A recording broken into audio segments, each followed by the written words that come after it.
Bem, boa tarde.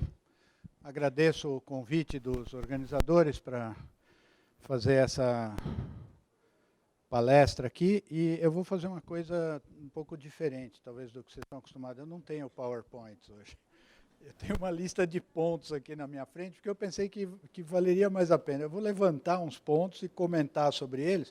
Como depois tem uma mesa de discussão, aí a gente discute os detalhes na mesa de discussão. Então, o assunto é planejamento e gestão em ciência e tecnologia. Então, eu organizei aqui em quatro blocos de assuntos.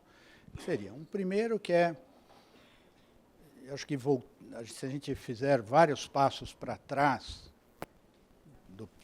em relação ao planejamento e à gestão, a gente vai chegar num ponto em que a gente precisa perguntar para que faz pesquisa, para que quer criar ciência e tecnologia. Então, eu vou começar desse lugar aí. Depois, o segundo bloco, eu vou fazer uns comentários sobre certas tensões que eu vejo aqui no Brasil e vejo também em muitos outros países, dentro do sistema de ciência e tecnologia, que se relacionam com, às vezes, diferentes concepções sobre para que faz a pesquisa e, quase sempre, com diferentes expectativas sobre o que se deve esperar da ciência e da tecnologia. O que a sociedade espera dessa dupla de coisas, da ciência e da tecnologia. Depois, no terceiro ponto, eu vou falar um pouco sobre uma tendência que eu tenho visto com alguma frequência em universidades estrangeiras e no debate internacional também, que é um movimento da organização da ciência, de uma organização que, sei lá, há 50 anos, talvez, para dar bastante tempo para trás, era uma organização razoavelmente baseada em disciplinas. Então, quando você ia numa universidade visitar, eles mostravam para você o novo prédio do departamento de Química, o novo prédio do departamento de Física. E hoje em dia, quando a gente visita universidades boas no mundo, eles nunca mostram um prédio do novo departamento de Física, eles mostram o prédio do departamento que vai estudar água, e mostra o prédio do departamento que vai estudar o clima, e mostra o prédio do departamento que vai estudar a inclusão social. Então, quer dizer, tem uma mudança que aconteceu, tá certo? Que é, veja, não é a mesma coisa, eu já estou começando a falar do que eu anotei aqui nesse bloquinho, mas eu vou falar agora porque no começo é bom falar as coisas que são mais importantes. Não é a mesma coisa que falar que a pesquisa está ficando interdisciplinar. É diferente disso. É dizer que a pesquisa está ficando orientada à resolução de problemas. Se precisar interdisciplinaridade, é com interdisciplinaridade. Se não precisar, é sem. Mas o assunto é resolver um problema, não é definir de que jeito que a pesquisa tem que ser feita. Porque aqui no nosso país nós temos um amor especial por definir a forma das coisas sem pensar no conteúdo e no resultado, né? Então, isso aí aqui no Brasil já vira logo a defesa, não, toda pesquisa tem que ser interdisciplinar. Não é isso que eu estou dizendo. Estou dizendo que o que eu estou vendo no mundo é a pesquisa ser mais orientada a resolver problemas usando as ferramentas que tiver que usar para resolver o problema. E o quarto ponto será um comentário breve sobre alguns desafios que eu vejo nessa questão do planejamento da ciência e tecnologia no Brasil. Então, para que faz pesquisa? Tensões que tem no sistema de pesquisa e entre o sistema de pesquisa e a sociedade, crescimento da pesquisa orientada a problemas e desafios no planejamento. Tá certo? Então, o primeiro ponto é, para que faz pesquisa? Então, aí, veja, depende de para quem você vai perguntar, você vai encontrar respostas diferentes. Se você perguntar para um cientista, ele vai falar, eu faço pesquisa porque eu quero descobrir, porque ele quer achar, resolver um problema. Alguns vão dourar para você, dizendo, eu quero descobrir por que isso é importante para a sociedade, porque talvez daqui a 20 anos alguém use. Outros vão falar, talvez daqui a 1 ano alguém use, mas, na verdade, eles fazem porque eles gostam de descobrir coisas. tá certo? A motivação, muito frequentemente, uma das motivações é a curiosidade sobre entender mais sobre a natureza, sobre o universo, sobre nós mesmos. Então, tem a pesquisa em várias áreas do conhecimento, sobre a sociedade. Bom, por outro lado, só que essa pergunta para o cientista, ela vale um pouco, mas, quer dizer, eu não estou com isso querendo dizer que os cientistas são completamente irresponsáveis, que eles falam, tanto faz, eu quero fazer o que eu quero fazer e alguém vai pagar para eu fazer. Não é isso. Mas é que uma coisa faz a pessoa levantar da cama de manhã cedo e ir trabalhar, tá certo? E para o cientista, em geral, é a possibilidade de descobrir uma coisa nova naquele dia. Bom, por outro lado, se você perguntar, se fosse possível perguntar para a sociedade, o que a sociedade quer tendo um sistema de pesquisa, eu acho que a resposta seria diferente dessa. A sociedade não vai falar que é só para descobrir coisas. Em geral, quando você pergunta do lado da sociedade, a resposta, acho eu, pelo que a gente ouve dos representantes da sociedade, porque num sistema democrático a gente deve reconhecer que um deputado é representante da sociedade, o governador, o presidente, o ministro, etc. A gente aceitou jogar na regra, é assim que é. Então, o que a gente ouve dessas pessoas, e ouve do contribuinte, quando tem uma reunião, uma sessão na Assembleia Legislativa, às vezes eu vou lá na Assembleia Legislativa, tem uma sessão que tem um monte de pessoas ali que vêm assistir a sessão e uns 2 ou 3 deputados. E as pessoas perguntam as coisas que elas querem. Quando a gente ouve essas pessoas, aí eu acho que a expectativa sobre a ciência e a tecnologia é uma outra coisa, né? Quer dizer, eles têm uma expectativa de benefícios para eles, benefícios para a sociedade, digamos assim. E, quer dizer, o que são esses benefícios? Aí é uma coisa mais difícil de pôr a mão nelas, né? de acertar, mas tem uns casos em que você fala, a gente sempre faz exemplos clássicos, fala, bom, quando o cara descobriu a penicilina, tá bom, o benefício é que as pessoas que têm, como é que chama, infecção, tomam o antibiótico e vive melhor, vive mais, certo? Uma pessoa que nem eu, porque alguém um dia inventou o óculos, eu vivo melhor. Então, entenderam as leis da ótica, como fazer lente, etc. Isso é uma boa, para mim, uma boa aplicação da ciência. E várias outras coisas desse tipo, que cada um nessa sala poderá lembrar uma centena dessas coisas. Então, quer dizer, sem tentar sistematizar esse porquê se faz pesquisa, ou talvez eu devesse agora adicionar, porque como eu adicionei a sociedade, eu acho que talvez devesse adicionar por que se faz pesquisa com dinheiro da sociedade. Porque se a pesquisa for feita com dinheiro do cientista, ou com dinheiro que algum rico deu para ele pode fazer qualquer coisa, a gente não tem que perguntar para ele o que ele está fazendo. É um assunto privado. Tá certo? Agora, se a pessoa fala, bom, eu acordei de manhã, eu sou curioso, eu gosto de fazer pesquisa, mas eu quero que o contribuinte pague para eu fazer essa pesquisa. Aí a história muda um pouco. Tá certo? Então, aí a gente precisa prestar atenção nessa história de como é que o resultado vai levar, ou pode levar, a algum benefício para essa pessoa que pagou por aquilo. Pagou com seu sacrifício, ela deixou de fazer outras coisas para pôr dinheiro naquela atividade. Então, eu imaginaria que talvez a gente possa definir esses benefícios em termos de 3, lá na FAPESP a gente tem pensado assim, 3 impactos, 3 tipos de impacto da ciência. Tem um impacto que é impacto social, tem um que é impacto econômico e tem um que é impacto intelectual. Impacto social são aquelas descobertas da ciência que fazem bem para a sociedade, de vários tipos, de várias maneiras. E não necessariamente algum tipo de ciência tem que estar só em uma dessas categorias de impacto, pode estar em mais de uma. Tá certo? Impacto social. Então, a descoberta que faz bem para a sociedade. Penicilina faz bem para a sociedade. Então, impacto social. Tem também impacto econômico, porque alguma empresa foi fabricar a penicilina e gerou emprego e pagou imposto, etc. Então, pode ter os dois. O segundo impacto, impacto econômico. Esse é super falado hoje em dia, tá certo? Porque em todo lugar que você vai, no Brasil e no mundo, não é só no Brasil, é em todo lugar do mundo. Eles querem quer dizer, os governos e a opinião dos jornais e muitas opiniões querem virar a ciência numa máquina de fabricar dinheiro. Então tem essa visão aí também.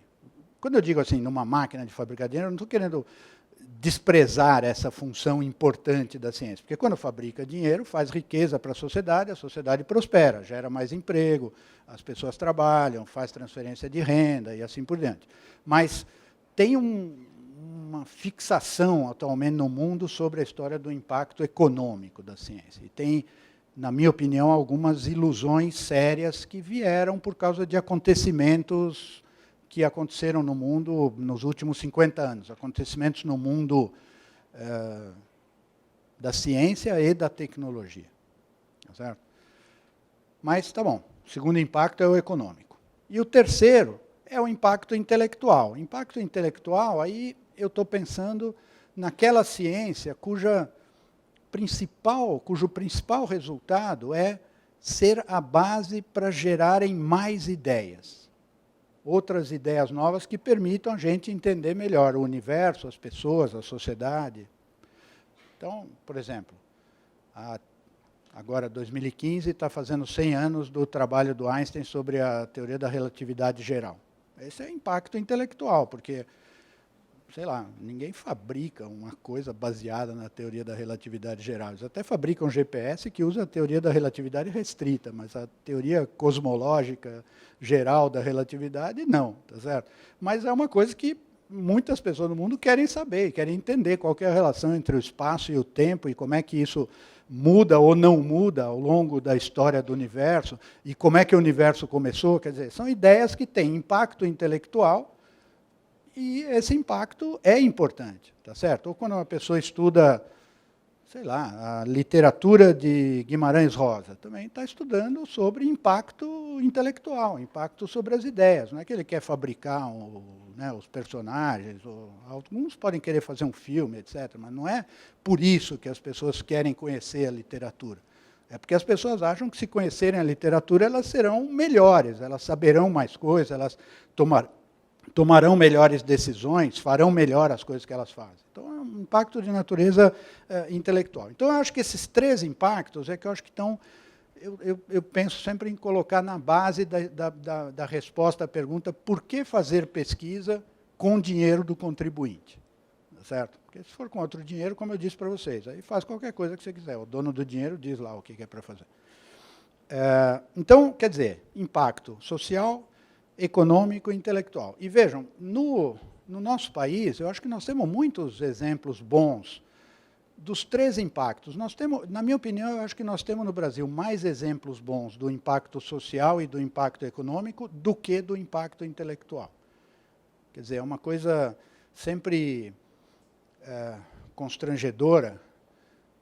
Não é constrangedora, assim, que eu não durmo de noite, mas é incômodo. Quando eu tenho que fazer palestra sobre a ciência para os estudantes, os jovens do primeiro ano, aula inaugural, e eu vou falar sobre as maravilhas da ciência, aí eu conto, bom, o Einstein achou a relatividade, Watson e Crick acharam a estrutura do DNA, Maxwell fez as equações de Maxwell, olha que legal, tem o divergente de D igual a ρ, rotacional de E, etc. Mas eu não tenho o resultado de um cientista brasileiro para pôr nessa lista, na lista de coisas desse tamanho. Tá certo? Isso aí é frustrante, tá certo? Seria legal um dia ter, quer dizer, qual é o cientista brasileiro que vai fazer uma descoberta equivalente à relatividade geral, equivalente ao princípio da incerteza de Heisenberg, equivalente às regras de Chargaff sobre o DNA e assim por diante. Quer dizer, então, nesse do impacto intelectual, eu acho que nós estamos devendo um pouco. Tá certo? Tem boas descobertas, tem ótimos cientistas no Brasil, mas talvez a gente não tenha tempo, disciplina, organização suficiente para chegar nesse ponto desse tipo de descoberta. Talvez cheguemos no futuro. Mas no impacto social e no impacto econômico, tem muitos casos. Sei lá, tem impacto econômico. O Brasil tem empresa de engenharia grande, o Brasil tem a Embraer, o Brasil faz comida para o mundo inteiro por causa de ciência e tecnologia que brasileiros descobriram como plantar coisas no cerrado, como controlar a composição química do solo, como fazer a soja funcionar no trópico em vez de funcionar no lugar temperado, manobras em saúde, tem a famosa manobra do professor Jatene sobre fazer cirurgia cardíaca, quer dizer, tem coisas. Então, não é um assunto no qual o Brasil esteja fora do campo de jogo, mas são 3 assuntos que a gente deveria prestar mais atenção, quando a gente fala de planejamento da ciência, porque é para essas 3 coisas que nós estamos querendo, que tenha ciência, pelo menos na minha maneira de ver, num país que nem o Brasil ou aqui no estado de São Paulo. Aí eu vou para o segundo passo, que é a história das tensões que tem.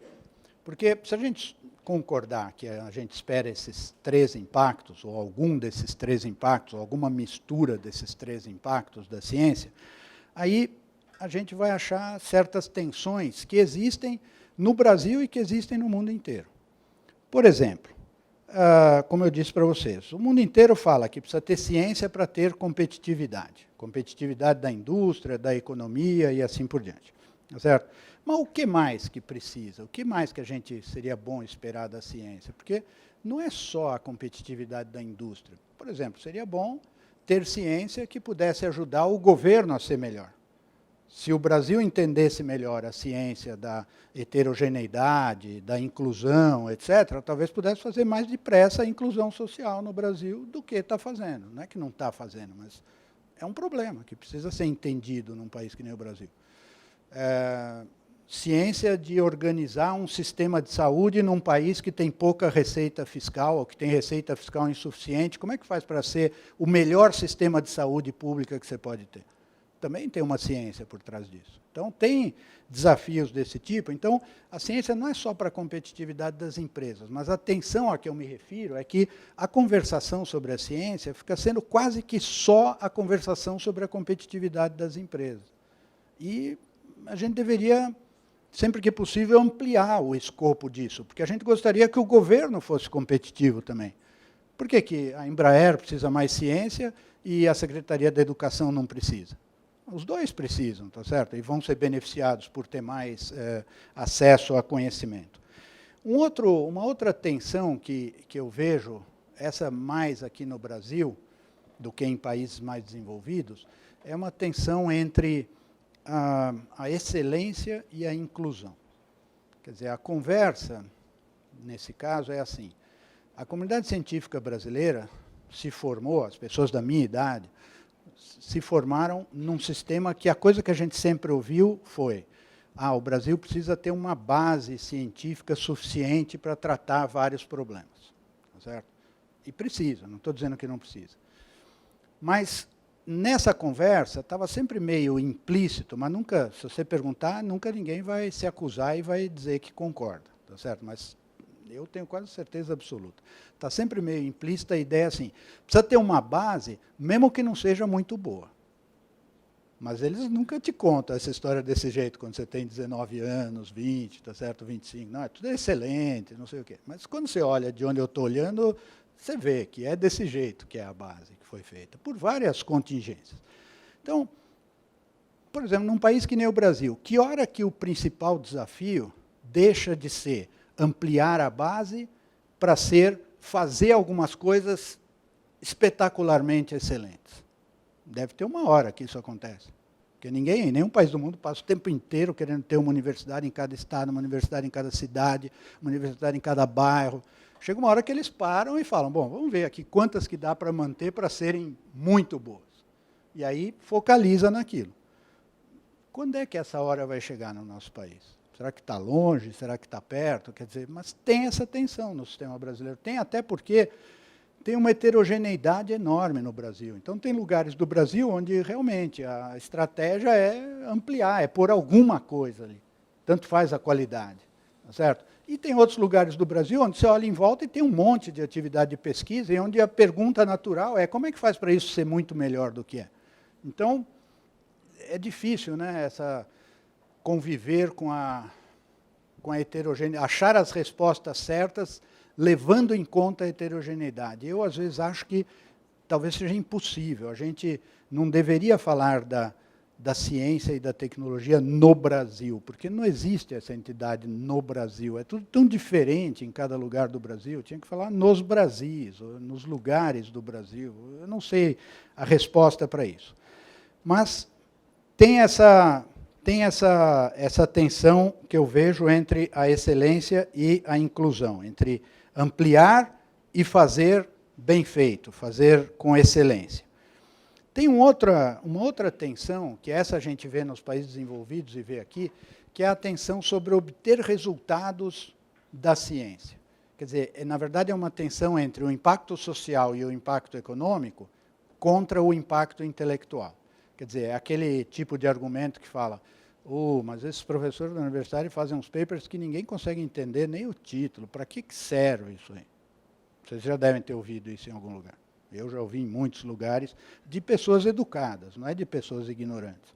Mas as pessoas têm uma ideia de que, não, o trabalho científico tinha que endereçar um problema que toda pessoa entenda qual que é. Quando, na verdade, talvez não possa ser assim, porque às vezes o trabalho científico está endereçando um problema que a pessoa educada da sociedade ainda não sabe que vai ser importante. E quando ele for importante, é bom você ter aquele estoque de conhecimento para tratar do problema na hora que você tem que tratar.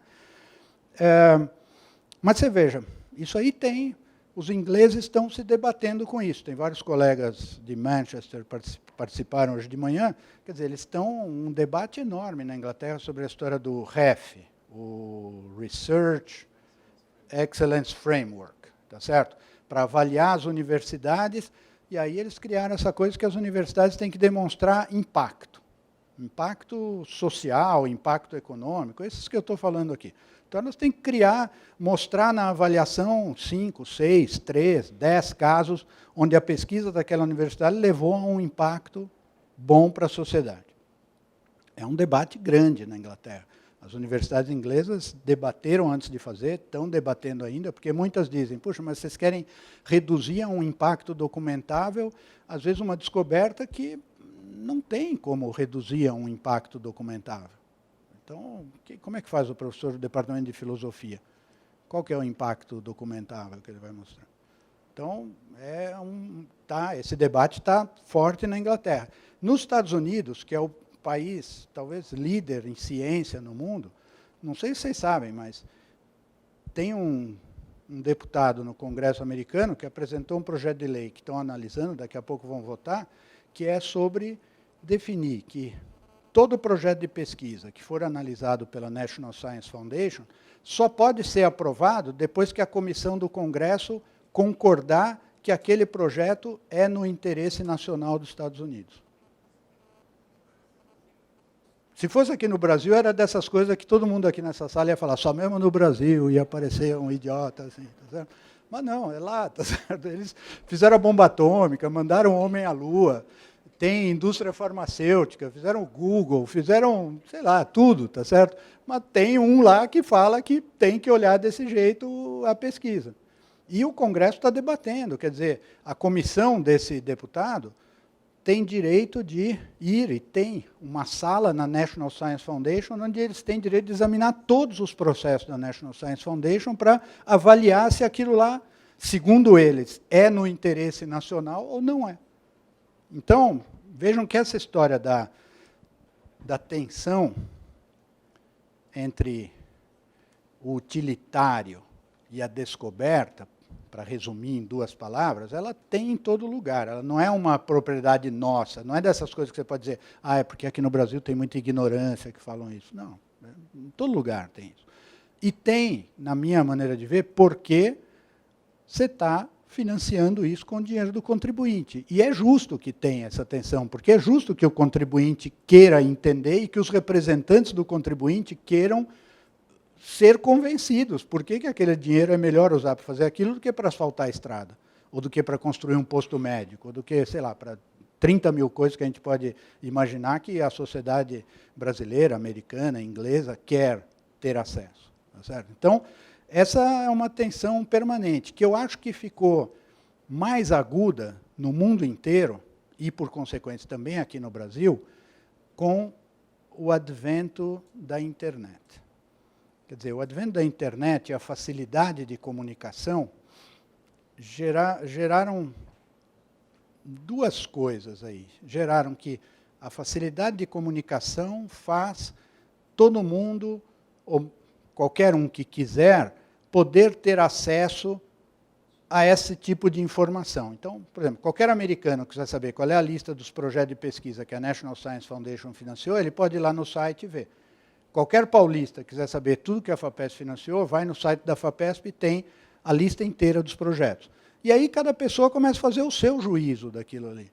E ela olha e fala, para que tem isso? Para que tem aquilo? Tá certo? Faz parte. E as organizações têm que achar um jeito de explicar para essas pessoas por que tem isso, por que tem aquilo, ou qual é que é o quadro geral da coisa, que explica que, tendo a soma de um monte de esquisitices, resulta em benefício para a sociedade. Porque, no final das contas, é isso que a gente tem que demonstrar, porque não dá para explicar cada uma das palavras que tem ali naquela coisa. Certo? Então, num país como os Estados Unidos, eles têm uma vantagem, que é assim, eles falam, olha, a gente sempre fez assim e isso trouxe progresso para a sociedade, então vamos continuar fazendo e vai dar certo. Aqui no Brasil, não, a gente não pode falar a gente sempre fez assim, porque a gente não sempre fez assim, a gente está querendo estabelecer uma coisa. Então, a demonstração fica muito mais diferente, porque o passado não é tão a nosso favor como o passado lá dos americanos, dos ingleses, dos franceses, dos alemães e assim por diante. Então, a coisa da comunicação trouxe neste sentido. E eu acho que a comunicação e a internet também trouxeram um efeito de outra natureza, mas que contribui para esse, eu vou dizer, talvez uma impaciência da sociedade com a ciência e com a pesquisa, que é o fato de que o advento da internet e o aumento da importância dos computadores, da tecnologia da informação, fez com que se tornasse possível, em alguns casos, ganhar muito dinheiro sem ciência nenhuma, ou aparentemente sem ciência nenhuma. Quer dizer, para inventar uma app de computador que gera uma empresa, que nem o Facebook, que vale não sei quantos bilhões, a pessoa que criou aquilo lá não precisa saber ciência, não precisa fazer pesquisa, não precisa fazer nada. Alguém fez antes por trás, porque alguém fez para fazer a internet funcionar, a fibra ótica, a comunicação, etc. Mas a pessoa que ganha o benefício depois não é quem fez antes. Então, fica parecendo para a sociedade que é um desperdício gastar dinheiro fazendo hoje o que, digamos, há 50 anos era estudar a fibra ótica, a comunicação com laser, a banda larga, e fazer a medida, fazer o buraco no chão para pôr a fibra, medir daí a 5.000 quilômetros, ver como é que está transmitindo, a sociedade começa a pensar que isso não é necessário, e que basta ter um jovem meio esperto que faz um app e gera uma empresa de 10 bilhões de dólares. E aí a sociedade começa a esperar que a ciência gere essas coisas, porque o jornal põe isso aí na página de tecnologia e de ciência, não põe na página de economia e nas outras, tá certo? Então as pessoas começam a achar que isso é que é resultado da ciência, e não é resultado da ciência. Então, quer dizer, mas não do jeito que as pessoas estão pensando. Então, isso aí, eu acho que também faz um efeito de criar no contribuinte uma impaciência sobre por que custa tão caro e eu não estou vendo uma empresa que nem o Facebook no meu quarteirão. Tá certo? Por que não tem essa pessoa para fazer isso aqui? Por que os pesquisadores não criam essa oportunidade? E aí gera um efeito que, no dizer de um colega meu americano, professor, foi reitor da Universidade de Michigan, ele fala que nos Estados Unidos ele escreve assim, que os americanos resolveram, depois de ver tudo isso aí, eles resolveram que eles podem eat dessert before cooking dinner. Tá certo? Que eles podem colher os benefícios sem ter o trabalho de fazer, de preparar. Aqui, para o caso brasileiro, eu gosto da frase do livro do Stefan Zweig sobre o Brasil. O Stefan Zweig tem um trecho que ele diz que é impossível andar pelo Brasil sem ter a sensação de que os brasileiros acham que podem colher os frutos das árvores sem nunca ter que plantar uma árvore.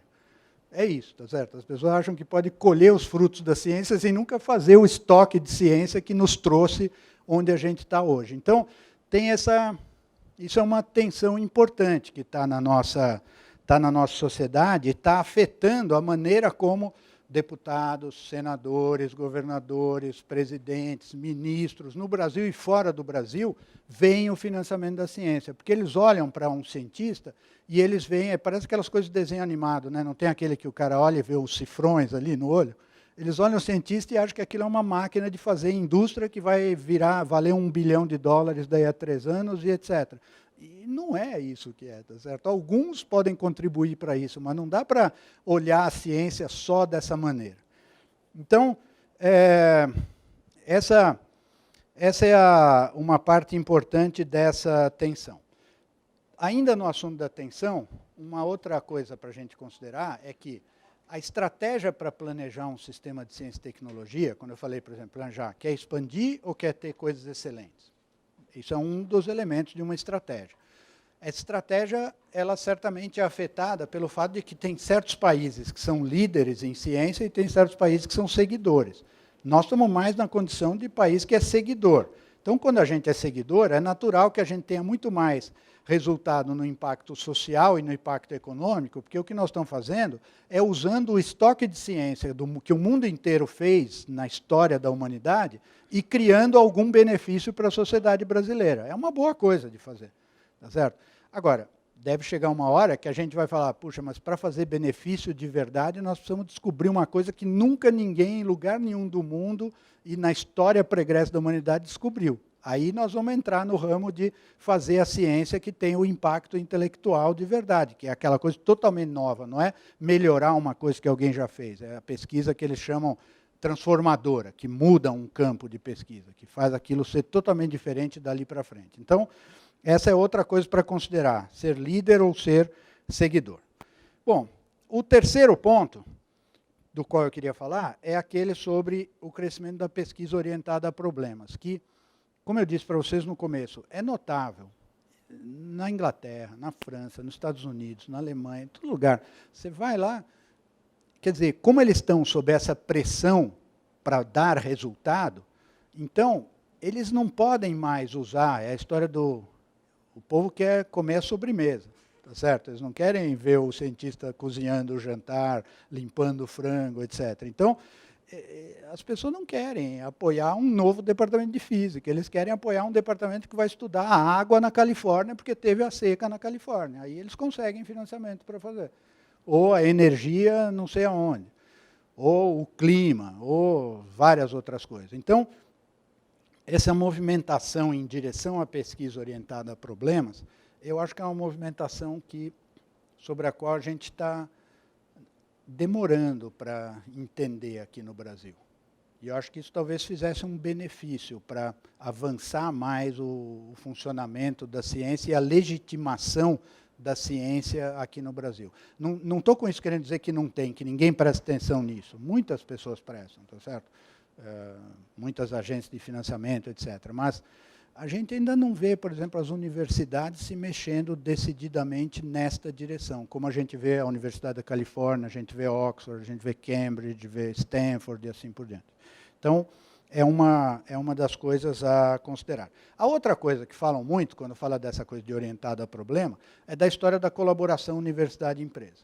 Também. É uma coisa legítima, é bom de ter. Aqui no Brasil tem muitos casos bons e importantes. Frequentemente as pessoas que falam disso gostam de falar que no passado não tinha nada e elas inventaram, tá certo? Mas, na verdade, colaboração universidade-empresa no Brasil tem há muitas décadas, tá certo?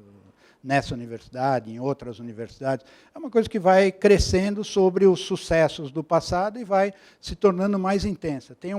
A intensidade, eu, em geral, mostro um dado nessa hora, que a intensidade da relação universidade-empresa na Unicamp, na USP e na Unesp as colocaria entre as 20 universidades dos Estados Unidos, onde mais tem interação de universidade com a empresa. Então, não é uma intensidade pequena, é uma intensidade relevante. E, finalmente, eu vou chegar no quarto ponto, dito isso sobre a pesquisa orientada a problemas, que eu acho que é uma particular estratégia interessante. O quarto e último ponto é sobre o que eu considero alguns desafios, quando a gente fala de planejamento da ciência e tecnologia no Brasil. O primeiro eu já me referi aqui antes, é a questão da heterogeneidade do sistema. Quer dizer, é completamente diferente, sabe? os problemas que estão... Veja, eu não digo isso para dizer que é melhor ou que é pior, eu estou querendo dizer que é diferente.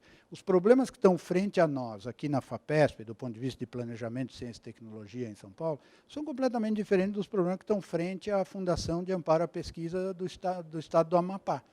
É outra coisa diferente. Eles precisam fazer umas coisas, nós precisamos fazer outras. Cada um tem que fazer as suas coisas para a sua jurisdição prosperar. Então, essa heterogeneidade, eu creio que não é bem entendida.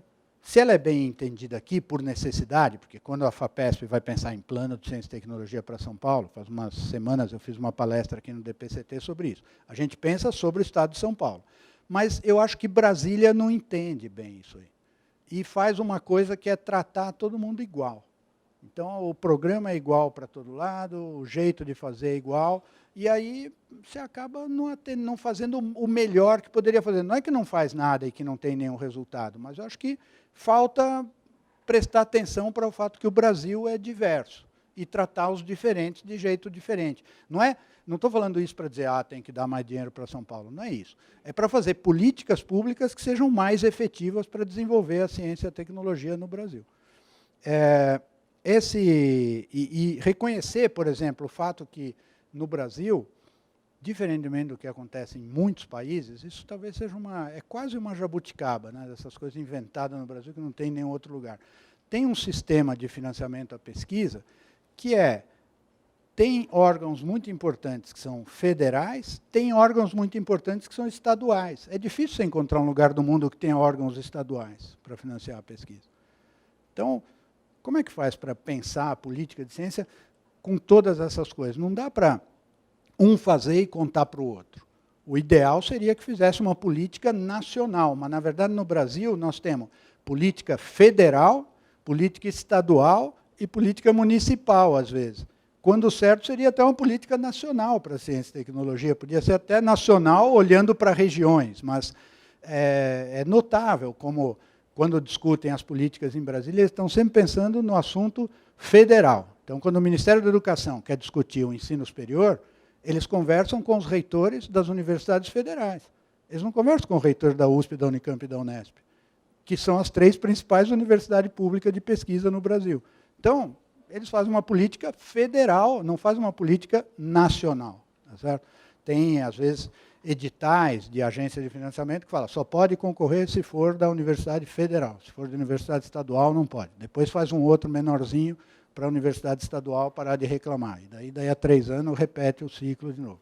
Então, quer dizer, eu acho que isso aí também é um desafio para o planejamento da ciência e tecnologia no Brasil. E o último desafio que eu queria me referir é que o Brasil ainda tem uma tradição meio cambaleante sobre conhecermos o sistema de ciência e tecnologia. Então, as pessoas sentam na mesa para discutir o planejamento e 2/3 das pessoas que estão lá não sabem nada sobre o sistema, sobre a história, sobre por que chegou onde chegou, sobre comparações. As pessoas sentam ali para falar assim, eu estudei na Alemanha. Na Alemanha é assim, porque ele viu numa universidade, num departamento, e vai lá e diz como se fosse a regra geral da coisa. Tá certo? E aí você gera aquelas políticas que parecem um Frankenstein, que infelizmente nunca vira nada, mas perde tempo de pessoas, não chega, não progride. Quer dizer,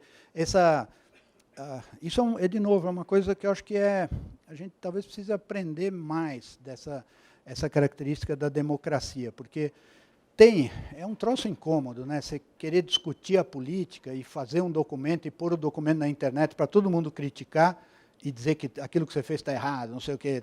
Mas é desse jeito que os ingleses fazem, que os americanos fazem, que os franceses fazem, que os alemães fazem. Quer dizer, quando eles pedem um relatório para a Academia de Ciências dos Estados Unidos, a Academia de Ciências faz o relatório, depois circula entre todos os acadêmicos, todo mundo pode dar palpite para dizer o que acha daquilo. É um sistema que eles chamam lá um peer review ampliado. Ou quando a National Science Foundation vai mudar uma regra, ela vai e põe lá na internet e deixa 40 dias para as pessoas verem e dizerem o que elas acham, não devia mudar assim, devia mudar assado, não sei o quê, daí volta para casa e faz. Quer dizer, esse tipo de coisa aí a gente podia estar fazendo, mas nós não fazemos por razões, tá certo? Por razões, porque aqui no Brasil ainda o debate sobre essas coisas, sobre as políticas, ele eu tenho a impressão que uma importante razão é o fato que o debate ele sempre fica poluído demais pelas agressões de política partidária. Quer dizer, a pessoa quer demonstrar que o partido dela, o partido que ela gosta, fez tudo certo e que o outro só fez burrice a vida inteira. E aí é uma discussão ofensiva, é um troço que é chato de participar de uma discussão dessa, porque você senta ali e fica aguentando ofensa, xingamento, não sei o quê. Quer dizer, as pessoas confundem o debate aqui no Brasil, especialmente na universidade, não é especialmente na universidade, é uma maldade com a universidade isso. No Brasil, eu acho. Eles confundem o debate intenso com o debate que usa palavras ofensivas. Certo? Então, parece aqueles livros do Lenin, lá, do renegado Kautsky, etc., porque tem que ofender a pessoa, mas não é, né? O debate não pode ser ad hominem, o debate tem que ser sobre a ideia e não sobre as pessoas. Porque você vai lá e debate uma coisa, os caras já, a primeira coisa que falam, uns vão dizer que é neoliberal, os outros vão dizer que é esquerdista. Aí o debate está envenenado até o fim, não vai chegar em nada que faça sentido. Certo? Em vez de falar qual é a ideia que está se debatendo aqui. A ideia é essa, então vamos fazer assim, não sei o quê. Então, isso aí acho que é um aprendizado que a nossa sociedade ainda precisa fazer. Mas para fazer, precisa fazer várias vezes antes para aprender fazendo. Então, olha, era isso que eu queria dizer para vocês. Para que faz ciência, os 3 impactos, as tensões que tem no sistema, a pesquisa orientada a problemas como uma alternativa que merece uma certa atenção, e os desafios ao planejamento que estão relacionados com a heterogeneidade, com a maneira dos brasileiros debaterem coisas e com essa estrutura que nós temos no Brasil, federal, estadual, municipal, que parece que são coisas completamente independentes, quando na verdade não são, são todas coisas nacionais. Muito obrigado.